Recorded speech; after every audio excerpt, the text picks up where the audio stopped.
ஜனநாயகன் படத்திற்கு இன்றைக்கு தீர்ப்பு கொடுத்தாங்க. தீர்ப்பு வெளியான மறுநொடியே மீண்டும் மேன்முறையீடு. அந்த படம் வந்து ரிலீஸ் ஆவதுல சிக்கல் மறுபடியும் வந்திருக்கிறது. தீர்ப்புல வந்து நீதிபதி என்ன சொல்லியிருக்காருன்னா, 22ஆம் தேதியே நீங்க வந்துட்டு சான்றிதழ் குடுப்பதாக சொல்லிட்டீங்க. இப்ப ஏன் மறுபடியும் இன்னொருத்தர் புகார் குடுத்தார் என்பதற்காக நிறுத்தி வச்சிருக்கிறீங்க? அப்படின்ற கேள்வியை நீதிபதி அவர்கள் கேட்டிருப்பதாக தகவல் என்பது வந்திருக்கு. இந்த பிரச்சனை நடந்து கொண்டிருக்கும் போதே இன்னொரு பக்கம் பராசக்தி படத்திற்கு தணிக்கை சான்றிதழ் வந்திருக்கிறது அப்படின்னு வருது.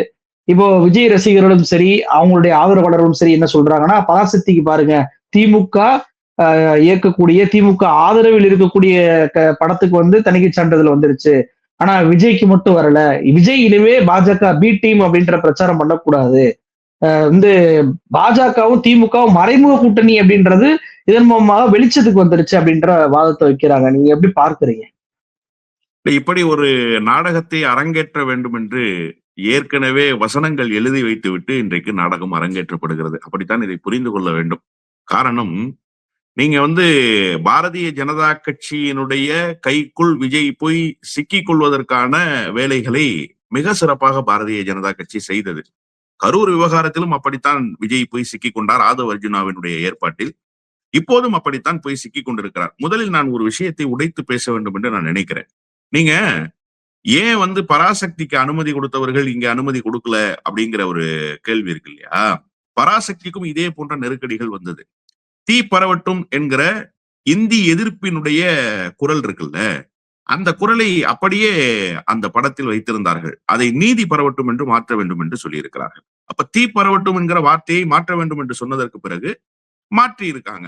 அதே மாதிரி இந்தி குறித்த மொழி போராட்டத்தில் எப்படியெல்லாம் இந்தியை பேசினார்கள் என்பதை இந்த நேரத்தில் பிரதிபலிக்கிற வகையில் வைக்கப்பட்டிருந்த வசனங்கள், வார்த்தைகள், அந்த காட்சிப்படுத்துகிற முறை, இவை எல்லாவற்றையும் மாற்ற வேண்டும் என்று பல நெருக்கடிகள் வந்தபோது அதையெல்லாம் சரி செய்து இன்றைக்கு தணிக்கை சான்றிதழ் பெற்றிருக்கிறாங்க. இது ஒண்ணு.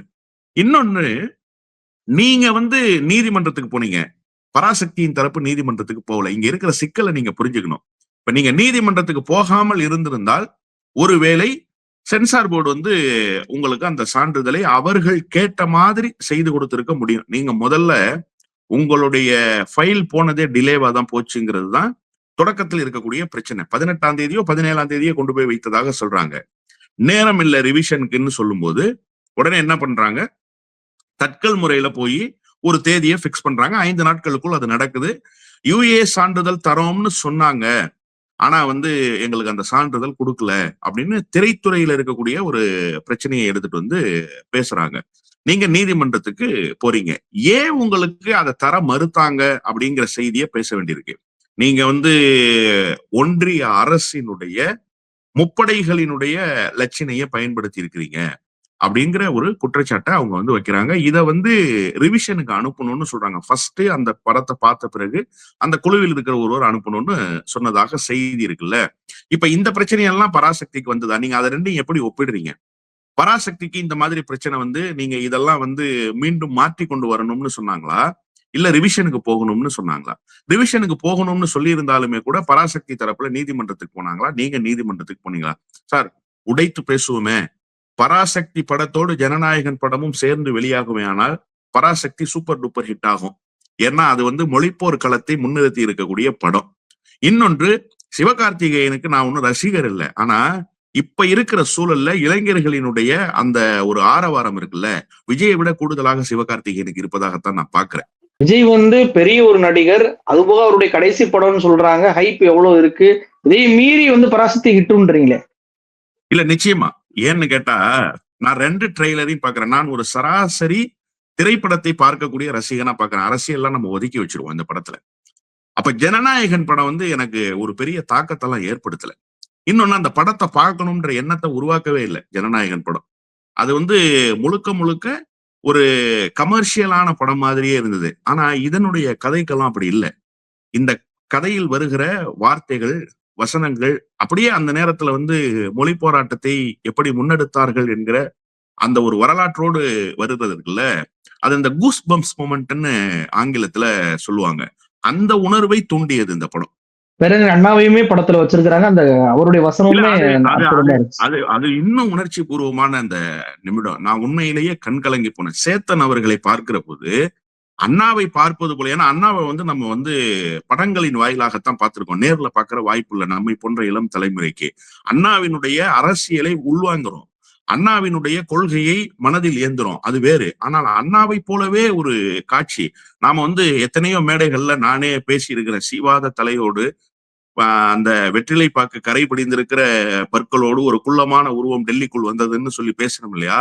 அந்த உருவத்தை அப்படியே காட்சிப்படுத்துறது இருக்குல்ல, இது ஒட்டுமொத்த தமிழ்நாட்டில் இருக்கக்கூடிய தமிழர்களினுடைய உணர்வுக்குள் ஊடுருவுகிற படமாக இருக்கு அப்படின்னு தான் நான் புரிஞ்சுக்கிறேன் உண்மையாகவே. அப்போ அந்த படத்தோடு இந்த படம் போட்டி போட முடியாதுன்னு விஜய் உணர்ந்துட்டாரு. ஏன்னா விஜய் நிறைய படங்களை வந்து ஃபெயிலியர் ஆகி பார்த்திருக்காரு. அவர் தந்தை வந்து துவக்க காலத்திலேயே பாத்தீங்கன்னு சொன்னா, இவருக்கு வந்து என்ன மாதிரியான படங்கள் எடுத்தாலும் நான் இப்ப கொச்சையான விமர்சனத்துக்குள்ள எல்லாம் போக விரும்பல. மாமியாருக்கு சோப்பு போடுற மாதிரி படங்கள்ல தான் இவரை நடிக்க வச்சிட்டு இருந்தாங்க. அப்படித்தான் நடிச்சு இவர் ஹிட் ஆனாரு. இவருக்கு வந்து விஜயகாந்த் வந்து அந்த செந்தூர பாண்டியன் நினைக்கிற அந்த படத்தோட பேரு. அந்த படத்துல வந்து நடிச்சதுக்கு பிறகுதான் அவருக்கு ஒரு முக்கியத்துவம் கிடைக்க துவங்குச்சு. விஜயகாந்த் இல்லைன்னு சொன்னா இவருடைய திரை வாழ்க்கை அன்னைக்கே க்ளோஸ் ஆகி போயிருக்கும். அதுக்கப்புறம் விக்ரமனை வச்சு ஒரு படம் எடுத்தாங்க. இதெல்லாம் ஒரு பெரிய ஹிஸ்டரின்னு வச்சுக்கோங்களேன். விஜயை வந்து ஒரு முழு நடிகனாக அடையாளப்படுத்தியது யாருன்னு கேட்டா விக்ரமன் தான். விக்ரமன் ஏற்பாட்டுல தான் அவர் ஒரு நடிகனாக மாறினார். அதன் பிறகு அவரு ஒரு படத்துல புக் ஆகி அந்த படத்துல நடிக்க மாட்டேன்னு சொல்லிட்டு போய் அந்த படத்துல சூர்யா நடிச்செல்லாம் ஹிட்டான கதையெல்லாம் நம்ம பாக்குறோம். இதெல்லாம் ஒரு பக்கம் இருக்கட்டும். அப்போ விஜய்க்கு வந்து தன்னுடைய நடிப்பின் மீது, தன்னுடைய திரைக்களத்தின் மீது எப்போதுமே நம்பிக்கை இருந்ததே கிடையாது. இன்னொன்னு, விஜய்க்கு திரை மதிப்பீடு என்று ஒன்று இருந்ததே கிடையாது. ஒன்னு ப்ரொடக்ஷனு, இன்னொன்னு டைரக்ஷனு. இதன் அடிப்படையில அவருக்கு ஏற்ற மாதிரியான ஒரு கதைகளத்துல போவாரு. அது ஒரு குருட்டாம்போக்குல போறதுதான். அது வென்றாலும் வெல்லும், வீழ்ந்து போனாலும் வீழ்ந்து போகும். ஆனா சிவகார்த்திகேயன் இன்னைக்கு எடுத்திருக்கிற கதைக்கெல்லாம் அப்படி அல்ல. என்ன காரணம் அப்படின்னு கேட்டீங்கன்னா, நான் ஏற்கனவே சொன்னதை போல தமிழர்களினுடைய உணர்வோடு கலந்திருக்கிற படமாக அந்த படம் இருக்கு. அப்ப அந்த படத்தோடு நீங்க வந்து காம்படிட் பண்ணணும்னு சொன்னா, நீங்க இந்த படத்தை எப்படி முன்னிறுத்தணும்ன்றது இருக்குல்ல. அதனால இந்த படம் ஓடாதுங்கிற முடிவுக்கு வந்துட்டாரு விஜய். எனவே திட்டமிட்டு தான் இந்த நீதிமன்றத்தினுடைய நடவடிக்கைக்கு அவங்க போயிருக்கிறாங்கன்னு தான் நான் புரிஞ்சுக்கிறேன். இப்ப கூட பாஜக என்ன நினைக்குதுன்னா, இதன் மூலமாக விஜய் ஆளாக்கி விடலாம்னு நினைக்குது. இதன் மூலமாக ஏதோ விஜய் ஒரு பெரிய எப்படி சொல்றதுன்னா வளர்ந்து வருகிற தலைவராக உருவெடுத்து விடுவாரு. பாருங்க, ஆதிக்கம் எதிர்த்து நிற்கப்படுகிறது விஜயினுடைய படத்துல. அவர் வந்து சென்சார் போர்டை எதிர்த்து நிக்கிறாருன்றது மாதிரியான ஒரு மாய பிம்பத்தை கட்டமைக்கலான்னு பாஜகவுல இருக்கிற ஒரு தரப்பு முயற்சிப்பதாகத்தான் நான் புரிஞ்சுக்கிறேன். அவரை வளர்த்து விடுறதுக்கான வேலைன்னு தான் நான் வந்து பாக்குறேன். ஏன்னா நீதிபதிகள் ரொம்ப தெளிவா சொல்றாங்க. நீதிபதியினுடைய கருத்தை, அந்த ஆஷா என்கிற நீதியரசனுடைய கருத்தை நான் பாக்குறேன். அவர் என்ன சொல்றாரு, சென்சார் போர்டுக்கு எப்ப வரைக்கும் அதிகாரம் இருக்குன்னு சொன்னா, நீங்க சான்றிதழ் தருகிறேன் என்று சொல்கிற வரைக்கும் தான் உங்களுக்கு அதிகாரம் இருக்கு. சான்றிதழ் தரேன்னு சொன்னதற்கு பிறகு நீங்க அதை நிறுத்தி வைக்க முடியுமா அப்படின்னு கேட்டா நிறுத்தி வைக்க முடியாது அப்படின்னு அவங்க சொல்றாங்க. அப்போ இப்ப வந்து சென்சார் போர்டு இன்னொரு செய்தியை சொல்லுது, நீங்க திங்கட்கிழமையே இந்த வழக்கை எடுங்க, இந்த வழக்கை விசாரிங்க அப்படின்னு சொல்லுது. அதுக்கு நீங்க அவசரப்படுத்துறது மாதிரி எல்லாம் நான் விசாரிக்க முடியாதுன்னு நீதித்துறை தரப்புல இருந்து பதில் விளக்கத்தை கொடுக்குறாங்க. இப்ப இது என்னன்னா, சென்சார் போர்டு திட்டமிட்டு ஏதோ ஒன்றை செய்ய விரும்புது விஜய் விவகாரத்துல. அது ஒரு வகையில் விஜயை தன்மையப்படுத்துகிற வேலை. ஏன்னா சிபிஐக்கு இப்ப சம்மன் வந்துருச்சுல்ல சிபிஐல இருந்து. அது மாதிரியாக இந்த நெருக்கடியை, உன் படம் ரிலீஸ் ஆகணும்னா நாங்க தான் முடிவு எடுக்கணும், அதெல்லாம் பாத்துக்க, நீ யோசிச்சுக்க அப்படிங்கிற அந்த ஒரு சூழலையும் உருவாக்கி, இதன் மூலமாக விஜய்க்கு ஒரு பிம்ப கட்டமைப்பையும் உருவாக்குவதற்கு பாஜக முயற்சிக்கிறது. எனவே இது ஏற்கனவே எழுதி வைக்கப்பட்ட நாடகம் தான். திரைமறைவுக்குள் பேரங்கள் பேசிக் கொண்டிருக்கிறார்கள் என்றுதான் நான் புரிந்து கொள்கிறேன். நீங்க சொல்வதுல இருந்து ஒரு கேள்வி வருது என்னன்னா, இப்போ நீங்க சொல்வதுல இருந்து ஒரு விஷயம் என்ன புரிஞ்சுக்கிற முடியுது, பாஜகவுக்கு நேர் எதிரான ஒரு கதைக்களம்னா அது பராசக்தி தான். ஏன்னா பாஜக இந்தியை திணிக்க வேண்டும் என்று காங்கிரஸை விட வீறு கொண்டு செயல்படக்கூடிய ஒரு கட்சி. அப்ப அந்த கட்சிக்கு பராசக்தி தான் முதன்மை எதிரியா இருக்குமே தவிர கமர்ஷியலா இருக்கக்கூடிய ஜனநாயகன் எதிரியா இருக்க முடியாது. ஆனாலும் அதுக்கு தடை என்பது விஜயை ஹைப் ஏற்றக்கூடிய ஒரு வேளையில் பாஜக மறைமுகமாக செய்யுது அப்படின்றத சொல்றீங்க. இப்போ சிபிஐயுமே சுட்டிக்காட்டி பேசுனீங்க. இப்போ விஜய் அவர்களுடைய கள்ள மௌனம் இருக்குல்ல, இந்த ஜனநாயகன் படத்திற்கு பாஜக தான் முட்டுக்கட்டை போடுகிறது அப்படின்ற வார்த்தையை பயன்படுத்த மாட்டாரு. இதனால அவங்களுடைய தொண்டர்கள் அத்தனை பேருமே திமுக தான் அதை தடுக்குது அப்படின்றத சொல்லிக்கிட்டே இருக்கிறாங்க. அப்போ அந்த மௌனம் என்பது திமுக மீது பழி போகட்டும் அப்படின்றக்காக காக்கப்படுதா, இல்ல சிபிஐக்கு 12ஆம் தேதி ஆஜராக போறோம், நாம இப்ப எதிர்ப்பு தெரிவிச்சா சிபிஐல நம்ம கேட்காத கேள்வி கேட்பாங்க, முடக்கிடுவாங்கன்ற பயம் காரணமாக மௌனம் காக்கப்படுதா? எப்படி பாருங்க? அதாவது பாஜக தான் இதை செய்கிறது என்று திரைத்துறையில் நெடுங்காலமாக பயணிக்கிற விஜய்க்கு தெரியும். அவருடைய ரசிகர்களுக்கு தெரியாது. அவருடைய ரசிகர்கள் பாவம். ஏன்னா எஸ்ஐஆருக்கு எதிரா ஆர்ப்பாட்டம் பண்ணா திமுகவை கண்டிச்சு கோஷம் எழுப்புவாங்க அவங்க. அவங்க என்ன நினைச்சுக்கிறாங்கன்னா, எஸ்ஐஆரை இம்ப்ளிமெண்ட் பண்ணது திமுக தான் அப்படின்னு நினைச்சுக்கிறாங்க. அதனாலதான் அவர்களுடைய முழக்கங்கள் திமுகவுக்கு எதிராக இருக்கும். அந்த புரிதல் அவர்களுக்கு கிடையாது. இன்னும் சொல்லப்போனா அந்த புரிதல் விஜய்க்கே கிடையாதுங்கிறது தான் நமக்கு இருக்கக்கூடிய பார்வை. ஏன்னா எஸ்ஐஆர்னா என்னன்னு விஜயே தெரியாம தான் தடுமாறிட்டு இருந்தாரு. அவருடைய அறிக்கைகள் எல்லாம் பல முன்னுக்கு பின் முரணான செய்திகள் எல்லாம் இருந்தது. ஆனா திரைத்துறையில ஒரு நெடிய பயணத்துல வந்துட்டாரு. ஆலய தீர்ப்பிலிருந்து துவங்கி இப்ப வரப்போகிற ஜனநாயகன் வரைக்கும் நெடுங்கால பயணம் விஜயினுடைய பயணம். அப்ப இந்த சென்சார் போர்டு எப்படி இன்ஃப்ளூயன்ஸ் ஆகுது? இந்த சென்சார் போர்டு யாருடைய கட்டுப்பாட்டுக்குள்ள இருக்கு? யார் யாரெல்லாம் இந்த இத கையில வச்சிருக்கிறாங்க அப்படிங்கிறது விஜய்க்கு நல்லாவே தெரியும். தெரிந்திருந்தும் விஜய் ஒரு கள்ள மௌனத்தோடு இருக்காரு அப்படின்னு சொன்னா, இதற்கு பின்னால் பாஜக இருக்கிறது என்கிற அச்ச உணர்வு ஒன்று. இன்னொரு மிக முக்கியமான விஷயம் நீங்க கேட்டது மாதிரி, திமுகவுக்கு தெரிந்தோ தெரியாமலோ எதிராக ஒரு 4 குரல் எழுமானால் அந்த குரலை தனக்கு சாதகமாக பயன்படுத்திக்கலாம் அப்படின்னு ஒரு முடிவுக்கு அவர் வந்திருக்காரு. இதுல என்ன பிரச்சனை அப்படின்னு கேட்டீங்கன்னா, நீங்க கோர்ட்ல கூட இந்த சென்சார் போர்டு விவகாரத்தை என்னமா கிரிட்டிசைஸ் பண்றீங்க, என்ன சொல்லி கிரிட்டிசைஸ் பண்றீங்க அப்படிங்கிறது இருக்குல்ல, இதனுடைய உள்நோக்கம் என்னன்னு நீங்க கேட்கவே இல்லையே அப்ப கூட. இது ஒரு மாய தோற்றத்தை உருவாக்குகிற வேலை அப்படிங்கிறது அம்பலப்பட்டு போகுது.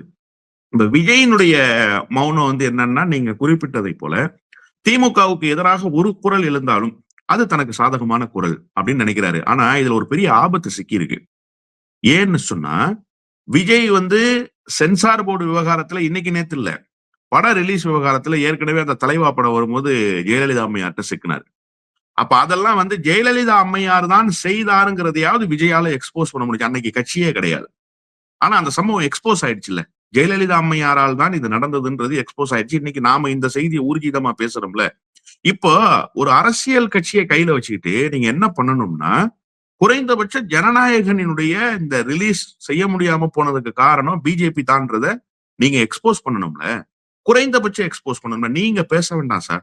விஜய் பேச வேண்டாம். ஏன்னா விஜய் தயாரிப்பாளருக்கு பதில் சொல்லி ஆகணும், இயக்குனருக்கு பதில் சொல்லி ஆகணும், விநியோகஸ்தர்களுக்கு பதில் சொல்லி ஆகணும். ஒரு பெரிய தொடர்பு இதுல இருக்கு.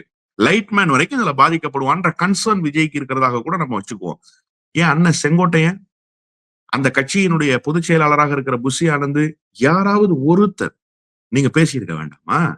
யாராவது ஒருத்தர் நீங்க இதை பண்ணிருக்க வேண்டாமா? இது குறித்த கருத்துக்களை பொது தளத்துக்கு கொண்டு வந்திருக்க வேண்டாமா? இன்னொரு மிக முக்கியமான செய்தி ஒண்ணு இருக்கு.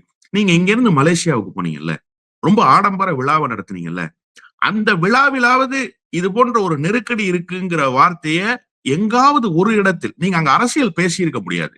ஆனா அவ்வளவு பெரிய கூட்டத்துல நீங்க ஒரு கருத்தையாவது இந்த மாதிரி இன்ன வரைக்கும் தணிக்கை சான்றிதழ் கிடைக்கல, நல்லபடியாக தணிக்கை சான்றிதழ் கிடைக்கும்னு நாங்க எதிர்பார்க்கிறோம், அதற்கான முயற்சியில இருக்கிறோம்னாவது சொல்லி எக்ஸ்போஸ் பண்ணிருந்தீங்கன்னா அந்த ட்ரெண்டே மாறி இருக்குமே. அப்ப விஜய் என்ன நினைக்கிறாருன்னா, இதை எக்ஸ்போஸ் பண்ணக்கூடாது. ஏன்னா பண்ணா பாஜக எக்ஸ்போஸ் பண்ணிரும்ல. பாஜக இவரை சொல்லிரும்ல, சரி ஓகே அப்படியா நெருக்கடி, ஓகே ஜனநாயகன் படத்தை ரிலீஸ் பண்ணிருப்பா அப்படின்னு ஒருவேளை சென்சார் போர்டுக்கு உத்தரவு வந்துருச்சுன்னா மேலிடத்துல இருந்து இப்ப திரும்ப பராசக்தியோட மோதணும்.